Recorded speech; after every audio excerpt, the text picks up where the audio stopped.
Welcome, everybody. Thank you so much for being here today. My name is Chuck Minguez. I'm the digital marketing specialist at 121, and very excited today to have two speakers. We have Jim Peterson, our partner at ConnectWise, and we also have our very own Ben Salter from 121. And today we're going to be talking about SOC, SOC solutions. We have really some great information for everybody.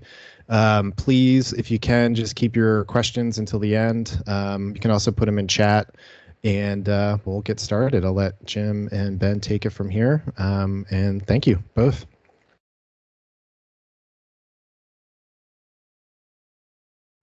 I'll unmute the microphone there. Just double checking. You see that okay? Yeah. All right. We're here to really talk about a security operations center today.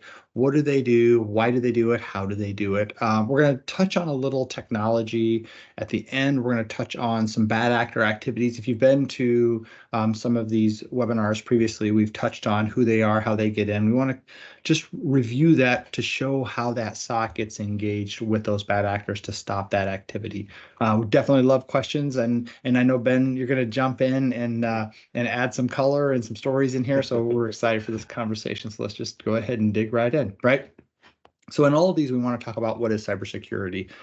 And it's easy to say that it's the process of protecting digital assets, right? But we know that businesses are more than just their digital assets. We have employees, we have clients, we have vendors with a lot of sensitive information out there, and we want to protect them as well. So this scope of what cybersecurity is meant to do to protect is growing all the time. And it'll be different in 2 years than it is today. It'll be bigger in scope because the threats are growing all the time. So just the understanding that what we're trying to do with cybersecurity protection isn't just say, hey, I'm going to stop access to the data. That's a big part of it. But at the end of the day, we want to protect what's most important, our teams, their lives, our businesses, our revenue, all of these things. So it's a big scope.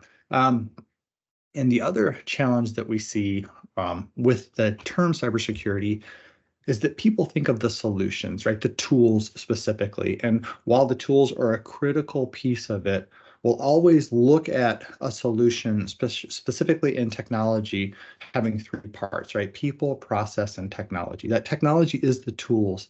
But if we don't have the process in place to keep those tools working properly and know how to respond to them, and then, of course, the people behind it to run the processes to make sure the tools are working, we can have decay in those systems and have vulnerabilities that we're not aware of. There's no holistic solution without 100% ability to recover your environment on your own. So we want to say business continuity, disaster recovery. How do we continue to operate our business and recover from that disaster? That disaster could be weather-related, power-related, equipment failure, and definitely cyber attack as well. So the last piece of that conversation is we got great tools, we have great recovery, we have to know what's in our environment. And this is where, companies like 121 come in all of these steps, right? But specifically to say, let's take a look at what's on the network because things change quickly. There was a time when we would run, and Ben probably remembers this, where we'd run an assessment and we were in control. We'd manage the network so we knew what would happen over time. We could just document it and update it. In today's world, every vendor that we have wants to add something to the network. They want visibility. They want to give you some sort of access to their systems, and they want to connect. When this happens without our knowledge, we create some vulnerabilities. So just being aware that even if it's on a client network or a protected network or a private network, all of these things need to be at least made aware that they're there so that we can defend against them properly if there's any vulnerabilities that come up. So continual assessments, it may mean different from one company than another, but we want to get that eyes on equipment to make sure we protect it right. So, okay, real fast, we're going to talk about SOC. And when a SOC gets involved, it's typically on the right hand of the screen, right? We have attacks, events, incidences, and breaches. And these terms get used interchangeably a lot. But at the end of the day, on the left side, an attack, most of our technology stops that, right? 99.x% of attacks are defended against, which is awesome. Events are attacks that get through a piece of technology, but the system automatically stops it, right? So there's no people involved. And these are really important because we want to know when a tool or a technology, I don't want to say fails because it may not have failed, it just may not have been looking for that specific attack, right? Mm-hmm. Now, the challenge comes in when we look at that right side. An incident is just an event, meaning it bypassed technology, but we had to get people involved. I had to have somebody step up and say, hey, I'm going to either review this, remediate this, change this, do something to return the system to working order. No data was accessed, but I had to get a person involved. And that last one is breach, right? And again, the only difference between an incident and a breach is it bypassed technology, people were involved, but they got to the data. So just understanding these terms, and a SOC gets involved on that right-hand side.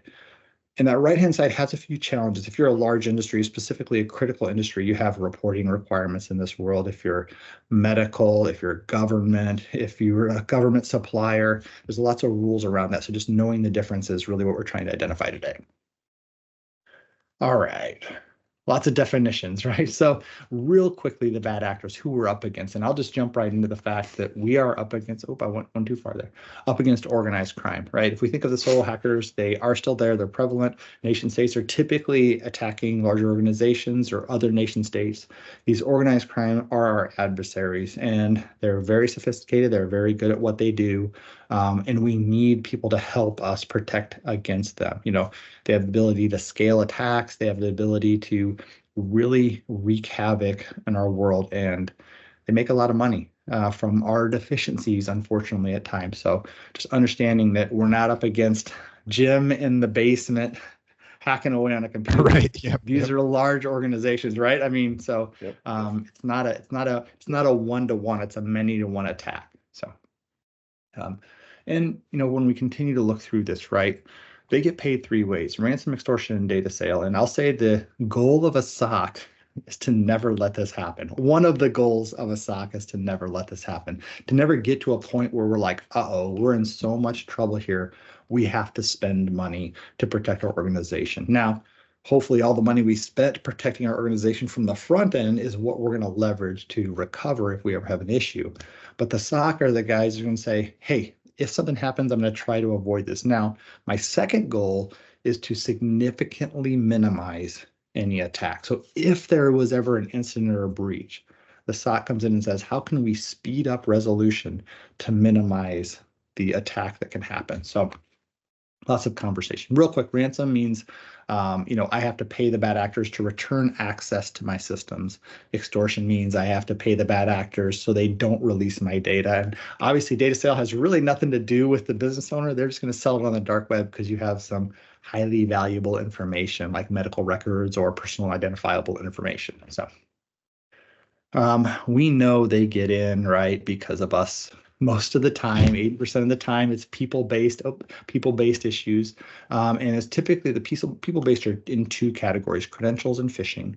And this is where, again, talking about SOCs, where SOCs can be heavily watching what's going on from two perspectives. And we'll touch on that in just a second, right? Username and password. We leverage MFA to significantly decrease that vulnerability. If it's 49% of attacks and we put MFA everywhere, that lot drops down to the low single digits. We never get to zero because those bad actors can be crafty. But if we can, reduce 45% of all attacks, I mean, for incidents and breaches, we're in a really good shape. Yeah, that's a good spot to be in. Yeah. Yep. Right. Yeah. And I'm sure you guys see this all the time, right? And phishing is the other category. I mean, clicking the links, and I'll say it's rare to click a link at 9 o'clock in the morning. We're always clicking links at 5:30 on a Friday. We're like, I've had enough of this. I'm tired for the day. Let's just get this one last thing done. And the bad actors know that, so they're going to try to attack you when you're most vulnerable. So we use security awareness training to be very skeptical and vigilant, and obviously email filtering to get that 99.9% to not enter your inbox. The last one is that exploit areas. And again, we'll touch on this with the SOC side of things. Making sure that we don't have things on our network that are vulnerable specifically without our knowledge. We may have something on there that we know has an issue and we isolate it properly so it can't affect other items, and we can take a course of remediation with it. The real fear that, Ben and I and Chuck are going to have is that there's stuff on the network that you just don't know about that is a huge vulnerability, has a callback to a system, or that the bad actors are already in there exploiting systems. So not try to just throw out fear, uncertainty, and doubt, but saying we want to make sure everything's patched that's on the network. And then we have to do those continual assessments to make sure we know nothing has changed from day one to day two. And again, and that could be continual all the time assessments. It could be quarterly assessments. We'd say annual is kind of the farthest out we want to go, but got to align that with your business and your business needs. So lots of here. I know we're going through things fast though. Now, if you've been in any of these, we've talked about this before, the bad actor access, right? When we look to the left, that 200 days, we want to think about if there's an incident or breach, they've been in our environment that long. So they know us very, very well. They know our operations. They know when we're on vacation. They know more about us than we want them to know. Through that process, they're going to take the data, they're going to exfiltrate it. So they always have a backup copy. They're going to try to manipulate your backup system or your BCDR process so that you have to pay them to recover. And then they start messing with production and ask for money. The interesting thing in all of this is the amount of time in that middle, between when the attack starts and the bad actor gets access and that ransom request. That 200 days is, it's scary, because if we think of normal backup times, Ben, I'd love your feedback on this, but most companies back up for 90 days, 120 days, something like that. Right. If they've been in the business in the environment for that long, it's kind of scary. Yeah.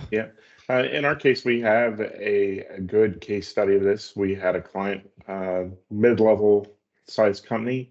Our operations center, we received an alert on a Sunday when they're not operating in business. And the notice was literally lateral movement between systems using an Active Directory account. And here we found out that the threat actor was in their systems as early as February. They basically brute forced the account. So it was an account that did not have a very secure password and was not multi-factor. So they were able to get an account. They started drilling down through the data they could get to. They elevated sessions. They were deleting logs. They were literally in their DC deciphering password hashes so they could broaden their net of accounts to use, and clearing all the logs the entire time. So this client, they started in February. That's when the initial breach happened, and it's still, we were not alerted till April when they had lateral movement from our operations center, where we started shutting down the activity. I think Ben and Jim too. I mean, this just really proves why you need to have that 2FA. You need to have strong passwords. Yep. Sorry, go ahead, Ben. Yep. It's a front end tool. It's prevention to the issue, and then you need to arm your toolbox with other things to be able to detect movement like this, and then prevent it. And then you need to broaden that circle when they do get in your systems by disabling how they're getting in. In this case, we literally turned off the account that they accessed. It was to a web-facing system workspace. We turned off the gateway for them to be able to get back into that server. And then we broadened that by going to the firewall and saying, okay, we're going to close all this off at this point, that you can't do that. And on the downside of it, it then causes some disruption to the client, but it was a necessary thing to be done to keep this from going forward, keeping the bad actor out of the systems. Yes, so challenging. And, I think we could probably spend a couple hours swapping bad stories, of bad actors getting in from various ways, so many different ways they find their way into a system. And then the fact that they can elevate privileges, move laterally across systems, just meaning they move from system to system, right? And the depth of the attack.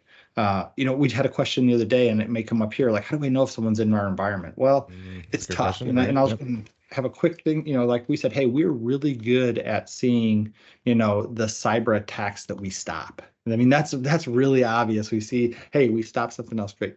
We're unfortunately really good at seeing when the ransom request comes in, Right, yeah. but we Oh, yeah. really, really struggle with that in between side. That Yeah. gap between those two are hard to see. So the fact that you guys saw that lateral movement tells me you had some eyes in there, right, watching the Oh, systems for yeah. those types of things.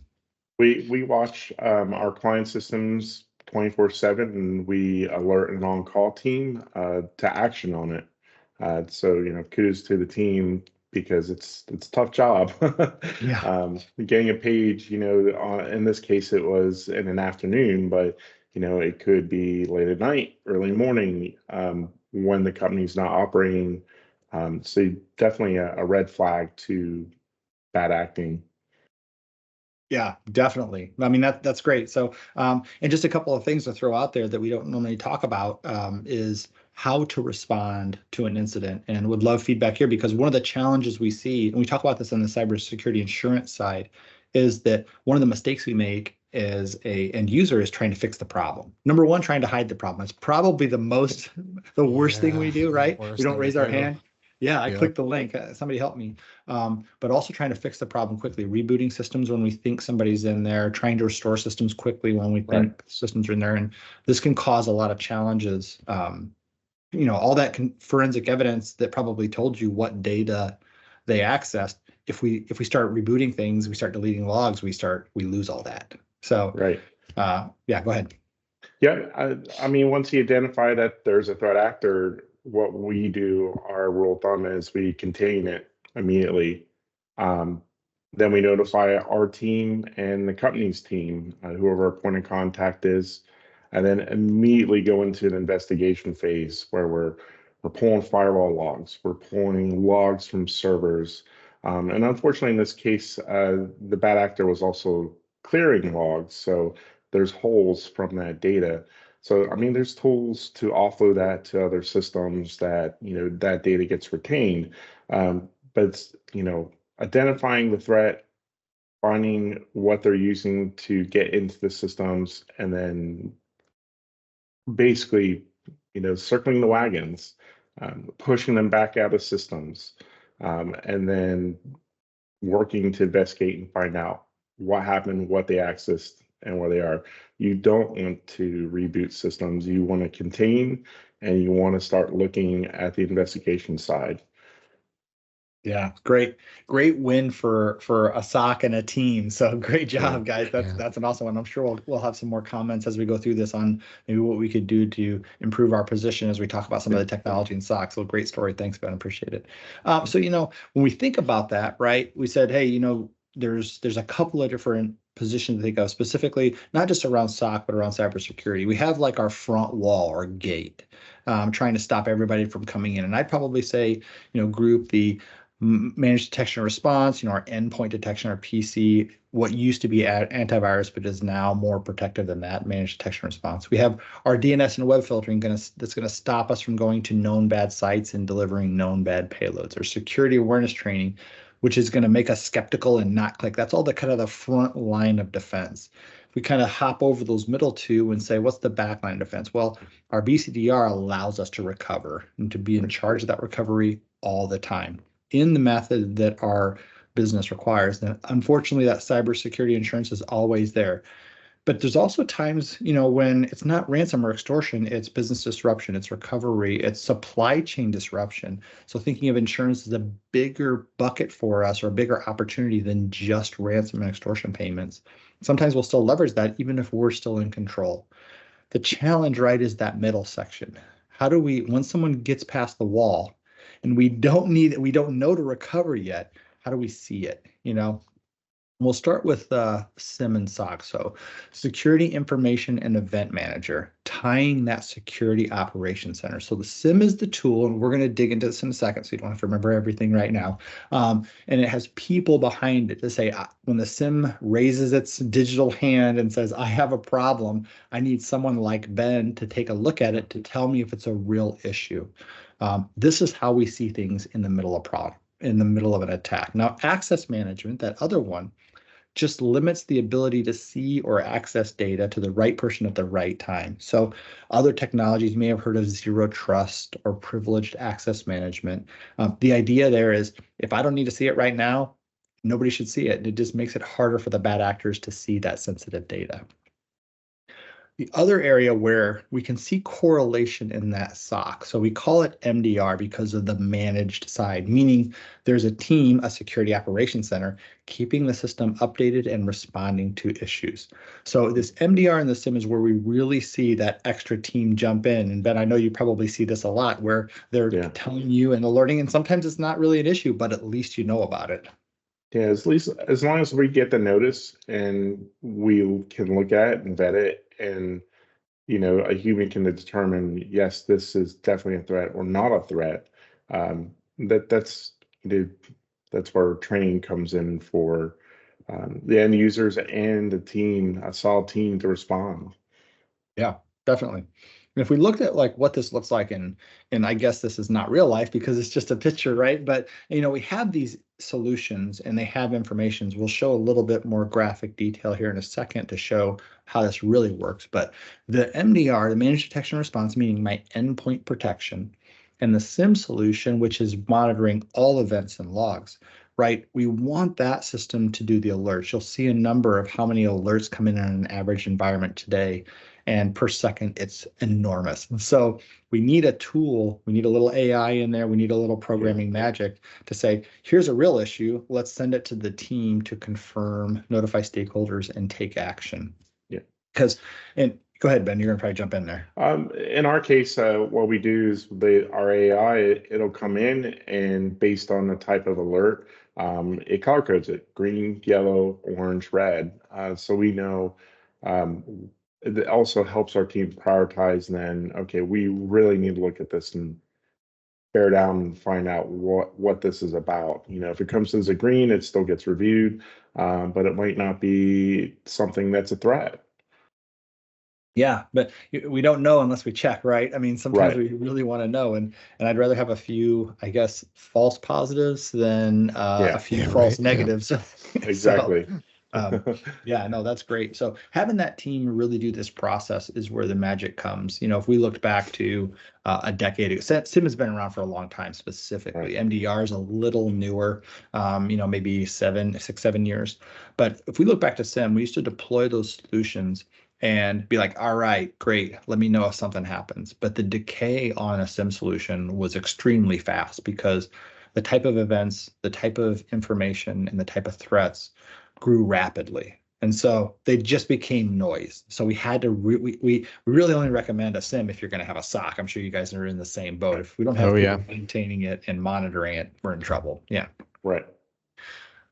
Now, on the MDR side, like we talked a little bit about that, but just to give a little definition of how this jumps in, right? So we used to call it a solution on an endpoint antivirus, and it was great. It stopped known threats, these things called signature files. So I'm a bad actor, I create an attack, I send it out to the world. It's going to be that same attack everywhere, and it has a specific signature to the file that the antivirus can say, I know what that is, and I know it's bad, so I'm going to stop it.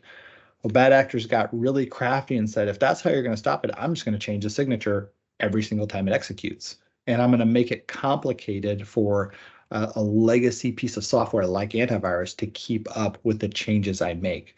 So we had to make a big shift in the industry and say, well, I can't just rely on stopping known threats. I need to stop known threats and unknown threats or activities, things that shouldn't happen on a computer. So the smart people across the world developed, endpoint detection and response. And really what that is, it would stop known threats, but it's also going to look for activities that are just abnormal or a problem, or things like encryption, where it starts encrypting your files. EDR is going to jump in and say, this is odd, let's stop this, and let's revert it back to its original state. Awesome software. We all should at least be on EDR if we want to protect ourselves. Right. And that's something we're moving all of our clients to an EDR solution. We're not even really pushing antivirus anymore. It's, if you truly want to protect yourself, you need to go to an EDR, and then with our monitoring, MDR. So, it definitely pays off. We get logs from them constantly. Someone executed this, or someone did this, or this happened, and we review them, and it does pay off. It stops an endpoint becoming a threat to an entire network. That perfect position on that. Yeah, so we're with you on that. We're gonna say, hey, EDR, that's kind of the bare minimum today, because there's just too many threats that bypass traditional AV. So EDR is where we really need to be. And again, cyber insurance, a lot of things are requiring that. Now, Yeah. if we really want it to be effective, we want it managed and monitored, we have to throw that M in there, right? We need to throw the team, the SOC behind it, that's going to monitor 24/7, 365 and respond to alerts. This is the real challenge. It's somewhat like the SIM versus and SOC. We really want to have EDR and SOC as well, meaning that's the MDR, the managed detection response side. So getting to a point where we're like, hey, we're responding to, we're maintaining, and we are assessing threats continually as they come in is the critical piece there. So we're going to say MDR is kind of the bare minimum, but we understand not everybody's ready for that, and the EDR is at least a protection mechanism they need. Right. So now SIM, SIM, we again touched on that just a second ago. And one of the challenges, again, we have with SIM, like we said, is that, you may have all of these types of devices, SaaS applications, workstations, all of these things. And each of them have information that they need to record. Each of them have events they need to record. And if we don't have a central repository, we're relying on each individual device to notify us properly. And so lots of challenges with that, where SIM really comes in and shines and makes our life and our protection a lot easier, is by centralizing all that information and correlating it then. So as Ben said, if I had a rights elevation on a server and all of a sudden I start seeing abnormal data patterns going out through my firewall, I can say, hey, this is not just a normal issue. I need to elevate or escalate my review of this problem. So pulling all that all together significantly helps us. Now, how this all kind of comes together, as you can see, it's kind of a recap of the last slide. If we have our devices which have our MDR and are going to be pulling some SIM logs, we have our firewalls, we have our SaaS applications. We never want to forget those, because Microsoft 365 is a great example of where we want to ingest the data to see what's going on. And we'll go through a quick example of that in a second. And then we have our servers and everything. We want all that together so that we can have that alert and review done. Right. Now, why not just watch the logs, Ben? Why don't we do this?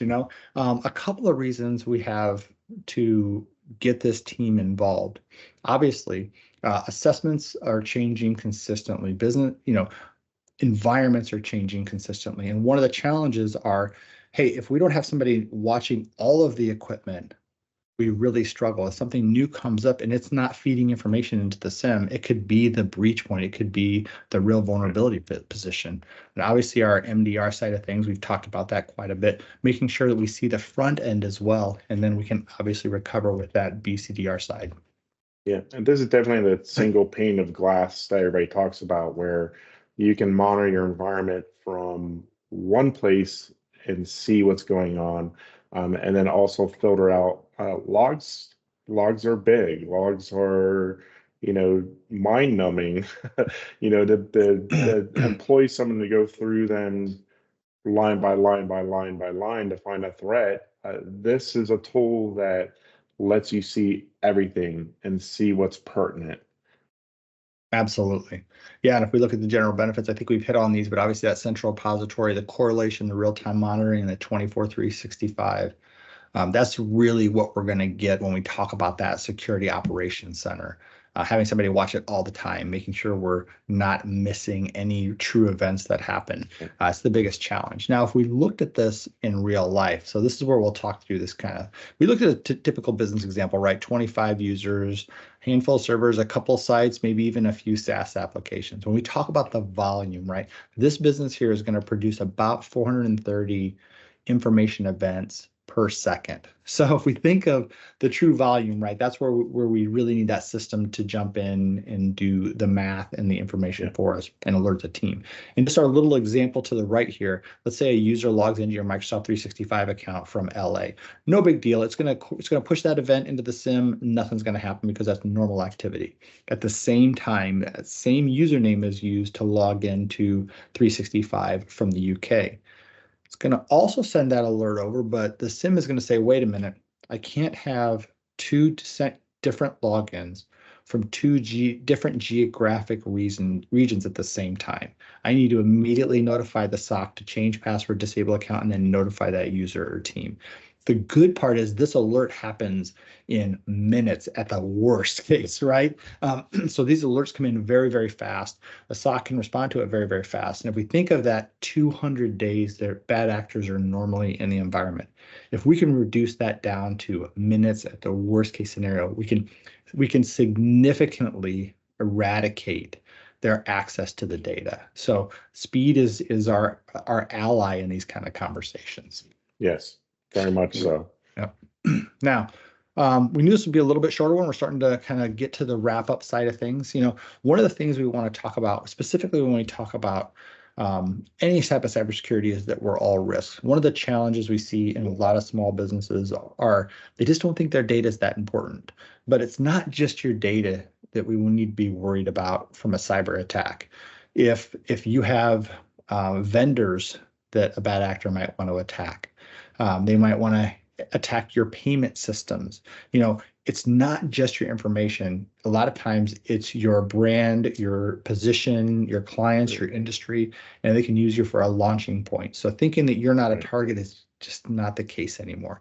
One of the challenges with this is if small businesses don't think they're a target or don't think they're at risk, they don't put the technology in place to protect themselves, leaving them more open for attack. 100%. Yeah, definitely. So we're all targets, whether we want to be or not. And one of the things we talk about a lot, if I said this already, I apologize, but bad actors don't care who we are. They don't care about our role. There is some spear phishing, or hyper personal social engineering is the new fancy term for it. But most of the time they're blasting email lists. They're just trying to get activity. They're attacking large amounts of data. And they really want your activity more than they want to know who you are. Because once they get the activity, they can start doing that investigation. Yep, that's a great point.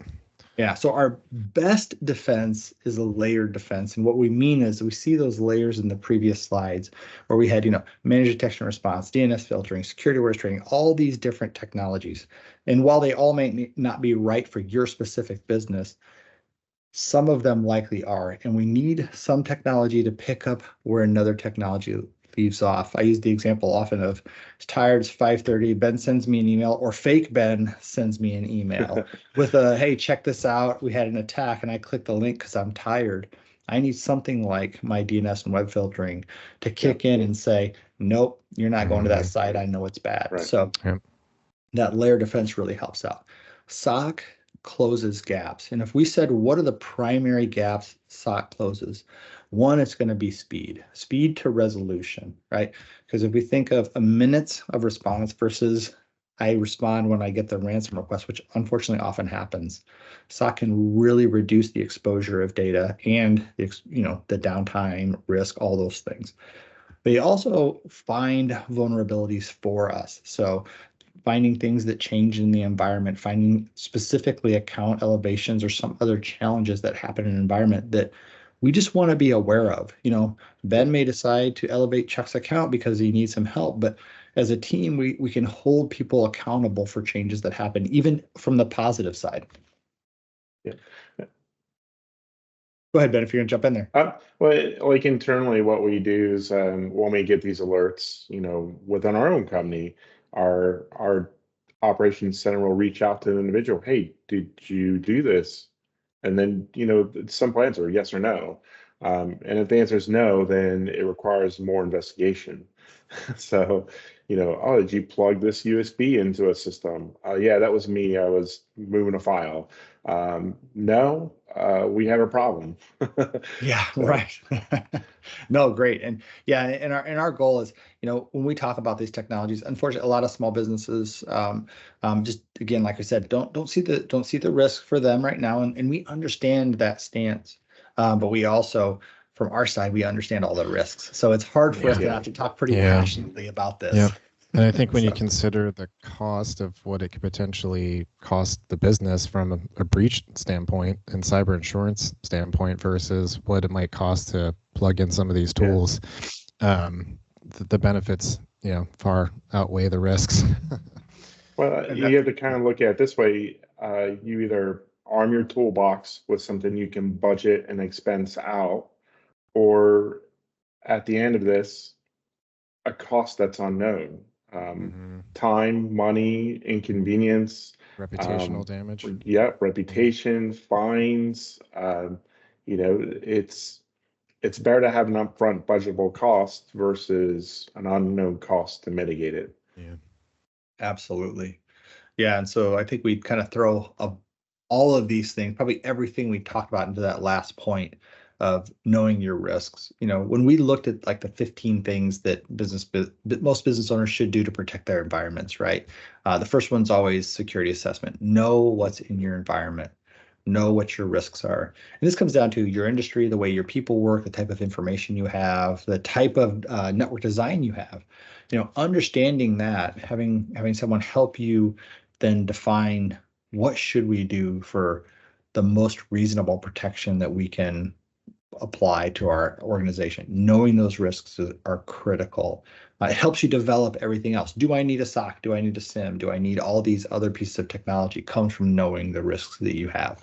So, and that's the end of the deck for today. Thank you, everybody. We'd love to take some questions, and it can be, and I don't mean to speak for you, Chuck or Ben, but I'd say we'd love to talk about SIM and SOC or MDR and SOC, or we'd take any technical questions. Yeah, we have a question in the chat, Jim, from Fatima. She is asking if the firewall can be integrated into the SOC solution as well. Great question. Great question. I think the broad answer is yes. And it's one of the primary pieces that we want to integrate that into that SIM and SOC solution, because it sees so much. It's going to see everything going in and out, including the data. My asterisk there is there's a lot of brands of firewalls out there. And depending on your definition of a firewall, if we're talking Cisco, SonicWall, any of the big providers, absolutely. But I would put a little star there, and Ben, I'd love your feedback on the little star there, that it just has to be able to integrate with the SOC. Basically has to be able to forward its events and information. Correct. A lot of the firewalls, depending on how they log, integrate better with solutions than others. So that's where you need to work with, your SIM solution to figure out what works best, and try to arm yourself with that. And a follow-up question to that is, how often do you feed the IOC to the tenants? So when you say feed the IOC to the tenants, I'm assuming you're talking about the reports and information. Is that a fair assessment? How do you give the tenants the information back? And Fatima, you can if you want to chat too, you can come off mute if you like. Just to make sure we understand we're answering this properly. Malicious IPs. Okay, I would say, let's step back and say, well, if we're talking about the compromise, right? And when we say compromise, we're typically going to say event, incident, and breach. Even if the automation stopped it, we want to notify on events. I'd say notifying the client is instantaneous. Immediately, we're going to be notifying anyone of a compromise, and then we have this process we have to follow. So depending on whether you have cyber insurance, depending on your industry, depending on a lot of things, we have reporting requirements to the provider, to the government, to our clients. And that's the toughest part in a lot of places is I have an issue. I found an issue. I got to make sure I follow the right steps for my business. And Ben, you probably run into this a lot. You're like, hey, I have to communicate with this with a lot of people. Yeah, yeah, yeah. And we have a guideline we follow. It's basically identify, contain, notify, investigate, restore, and then evaluate. The evaluate part is very important as well. After you do get through your mitigating everything, step back. Okay, what could we have done better? What did we learn from this? How can we arm our toolbox to prevent this again? It's a very important step. Great questions and great answers, guys. Appreciate it. Any other questions? Everyone can either chat or come off mute. Please don't hesitate to reach out. We're here to answer any questions you might have.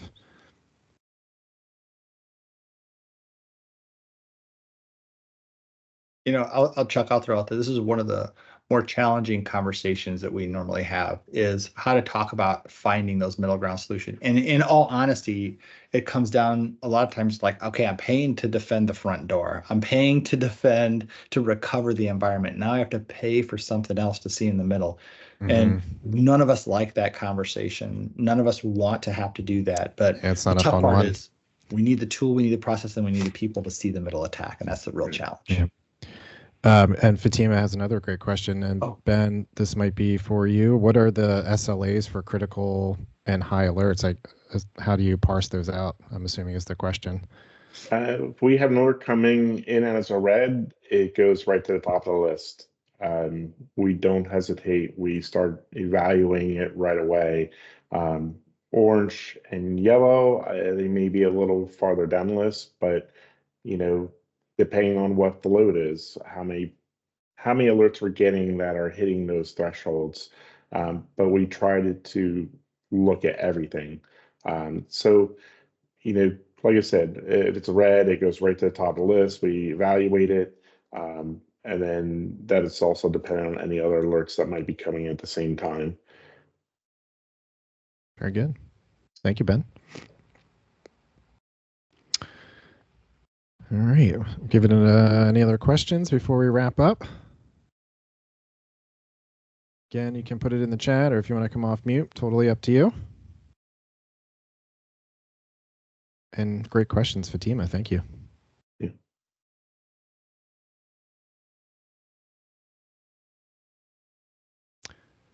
All right. Well, I guess we'll wrap it up here. Thank you, gentlemen. I really appreciate it. I'm going to give Jim a plug. Jim is on LinkedIn, and he has some really fantastic videos. So you're definitely going to want to check that out. I hope that's okay, Jim, that I'm throwing it out there. I appreciate that. Thanks, man. Yeah. And thank you, Ben, so much for being here. It's really nice to have you on the call today.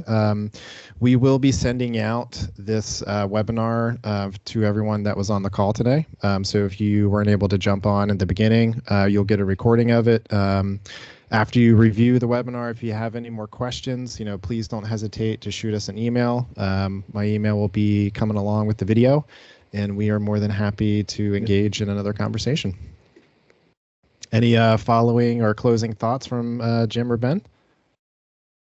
I'll just throw out there that, one of the things I love about your organization is your willingness to have a conversation with people just to understand what's going on.